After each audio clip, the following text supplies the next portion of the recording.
Saúde está no ar e hoje o nosso programa vai falar do atendimento à pessoa com deficiência múltipla e intelectual.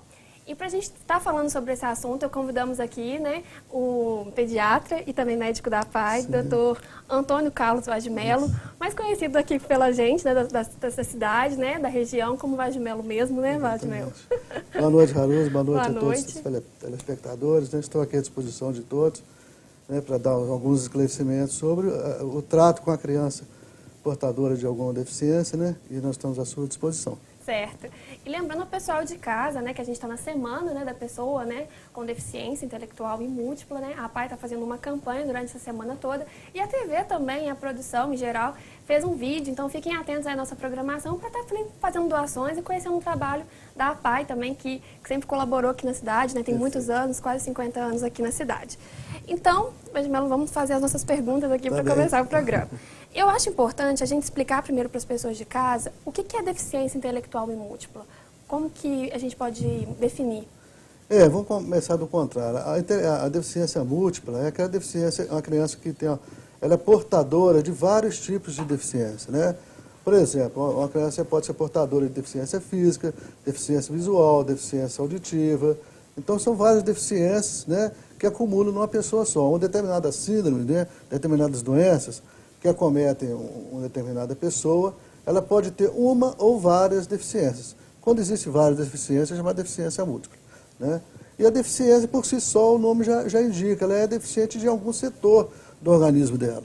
Então, a criança portadora, por exemplo, uma deficiência visual, que tem várias graduações, uma deficiência mental, uma deficiência auditiva, Então, essas deficiências são classificadas de acordo com o grau e de penetração delas, Então, a deficiência, já o próprio nome indica, é uma pessoa, no caso nosso, uma criança, da APAE, por exemplo, que ela tem algum grau de deficiência em relação a uma pessoa dita normal.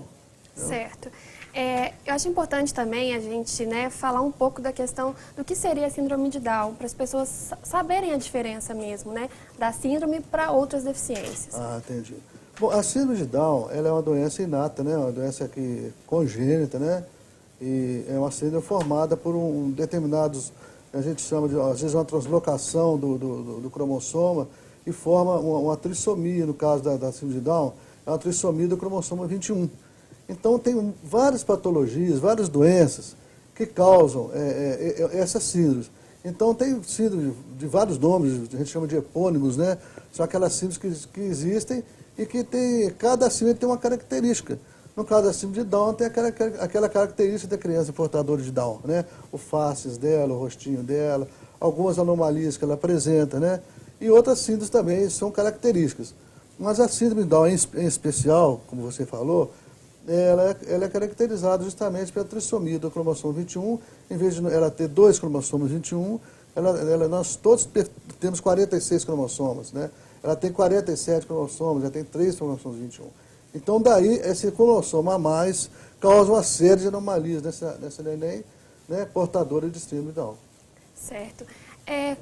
Acho que é importante, Vaz de Mello, a gente falar, a gente estava conversando isso, nos bastidores, antes de começar o nosso programa, dessa questão em torno da deficiência, sempre foi uma questão discutida antigamente, com muitas mais problemáticas, com maior problemática, a questão mesmo da aceitação dessa pessoa com deficiência e da própria inserção dela, no meio social. Como que a deficiência foi sendo tratada ao longo da história e como ela tem sido, vamos dizer, olhada de uma forma mais clara e mais objetiva nos dias de hoje para o entendimento da população? Todas as crianças que nasciam na Idade Média, ou então antes disso até, por volta de 1500, 1400, alguma coisa nesse sentido, elas eram assim, segregadas, eram crianças que elas não tinham o convívio normal com outras pessoas. Então, elas eram classificadas como pessoas diferentes, uma pessoa que realmente não tinha aquela possibilidade de ter uma vida normal com as outras pessoas. Então, por esse motivo, eles davam um jeito nessa pessoa, ou colocavam num asilo, ou num determinado depósito de pessoas, Eu estava comentando com você, na França, por exemplo, na época da Idade Média, o Hospital de Saint-Pierre, na França, lá tinha em torno de 8.000 pessoas jogadas lá, que eram pessoas que tinham algum grau de deficiência, eram colocadas aqui naquele local porque as famílias não aceitavam ou a sociedade não aceitava, então tinha que colocar a pessoa ali, ou a pessoa, quando não tinha uma deficiência, tinha uma loucura qualquer, tinha um desvio de comportamento qualquer, e ficava no meio de várias pessoas, de velhos, de idosos, de prostitutas, etc., colocava tudo no mesmo lugar. E esse hospital existe até hoje lá na França, só que ele mudou, virou museu, mudou as características. Mas antigamente chegava até 8 mil pessoas realmente segregadas, jogadas naquela situação ali. Marginalizadas. E através dos tempos, as coisas foram melhorando, que as pessoas foram entendendo que aquilo ali são pessoas realmente, são seres humanos que merecem toda a atenção. E mais recentemente, depois que a Organização Mundial de Saúde classificou as deficiências, né, com determinados graus, e procurou inseri-las socialmente, né, procurou ensinar, aí ver as escolas especiais. Então, por aí, hoje nós chegamos na situação em que hoje a gente praticamente, não fala que é uma criança uma criança que é deficiente, a gente fala que ele é portador de alguma deficiência. Essa alguma deficiência, ela pode conviver socialmente como qualquer um de nós. Durante as nossas apresentações, nós vamos chegar nesse ponto de até citar alguns casos interessantes relativos a isso. Certo. Lembrando ao pessoal de casa também, eu acho que eu não falei o telefone, o nosso programa é ao vivo e você pode participar com perguntas pelo 3372-3720 ou mandando uma mensagem de texto para o 9972-1640. A gente vai guardar as perguntas de você aí, enquanto isso eu vou fazer as minhas, né, Vachimel? Como é feito o atendimento médico na APAE? E o que compreende esse atendimento, né? Acompanhamento, evolução, como que é feito?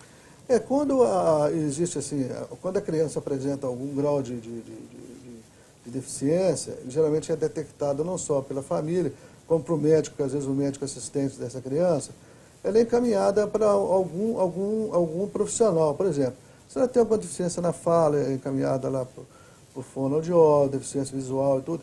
Então, quando chega na APAE, tem um assistente social que classifica aquela criança, que avalia aquela criança, tem um médico lá que avalia aquela criança também, para ver o grau de deficiência, fazer o diagnóstico etiológico daquela criança, e a partir daí já começa uma atividade multidisciplinar.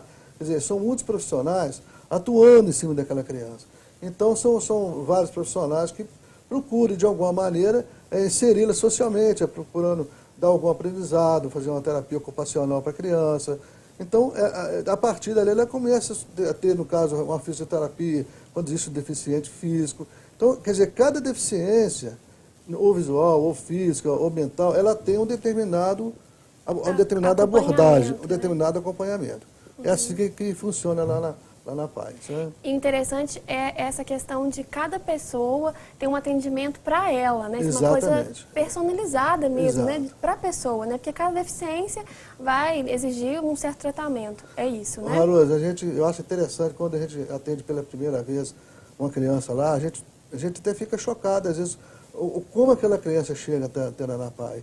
E depois de determinados tempos, né, passa anos, porque eu já tenho bastante tempo lá na APAE, eu já trabalho lá há 36 anos, então tem pessoas hoje que são pais de família, são trabalhadores, que já estiveram comigo lá, já passaram por mim lá, e a gente vê como é que a criança evoluiu depois de um tratamento, depois de um acompanhamento, depois de uma dedicação, com carinho, né, com toda aquela atenção pedagógica. Ela conseguiu vencer na vida, ela conseguiu ter uma família, ela conseguiu ser valorizada como pessoa. Então, isso que é importante, a gente acreditar que sempre tem condição da pessoa evoluir dentro do seu quadro e melhorar dentro daquela deficiência que ela apresenta. Certinho. A gente vai ter que dar um breve intervalo, mas já volta, viu, Vachimel? Que a gente passa muito, sempre fica muito bom. Lembrando você de casa que você pode participar pelo 3372-3720 ou pelo 9972-1640 por mensagem de texto. A gente vai dar um breve intervalo e voltamos já já.